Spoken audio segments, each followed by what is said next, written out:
இந்த உண்ணாவிரத போராட்டத்தில் தற்போது திமுக சட்டமன்ற உறுப்பினர் மட்டுமல்லாமல் அவருடைய கட்சி தொண்டர்களும் ஏராளமாக தற்போது வந்த வண்ணம் உள்ளனர். அதனால் காவல்துறை விதமான ஒரு அசம்பாவிதம் இருப்பதற்கு மெரினா கடை முழுவதுமே காவல்துறை பாதுகாப்பு பணியில் ஈடுபட்டு வருகின்றனர்.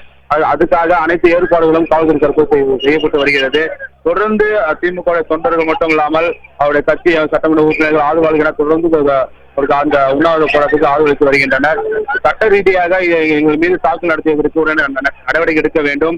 மீண்டும் இந்த நம்பிக்கை வாக்கெடுப்பு நடத்துவதற்கான அறிவிப்பு அறிவிக்க வேண்டும். இதுக்கு அனைத்து நடவடிக்கை உடனே எடுக்க வேண்டும் கூறி தற்போது திமுக செயல் தலைவர் ஸ்டாலின் அவர்கள் உண்ணாவிரத போராட்டத்தில் ஈடுபட்டு வருகிறார். உடன் துரைமுருகன் மற்றும் மற்ற முக்கிய சட்டமன்ற உறுப்பினர்களான அனைவருமே தற்போது இருக்கின்றனர். சபாநாயகர் தனபால் மீது நடவடிக்கை எடுக்க வேண்டும் கோஷம் எழுப்பப்பட்டு வருகிறது. இந்த உண்ணாவிரத போராட்டம் மீண்டும் சாலையிலிருந்து சென்று போக்குவரத்து ஏற்படாமல் இருக்கும் வகையில் போக்குவரத்து காவல்துறையும் அங்கங்கே பேரிகேடுகள் அமைக்கப்பட்டு எந்த விதமான ஒரு போக்குவரத்து ஏற்படாமல் இருப்பதற்காக அனைத்து நடவடிக்கை எடுக்கப்பட்டு வருகிறது. தொடர்ந்து நடவடிக்கை எடுக்கும் வரை நாங்கள் இந்த உண்ணாவிரத போராட்டம் தொடருவோம் என திமுக சட்டமன்ற உறுப்பினர்கள் கோஷம் எழுத்துக் கொண்டிருக்கின்றனர். அந்த நேரத்தை நாம் பார்த்துக் கொண்டிருக்கிறோம்.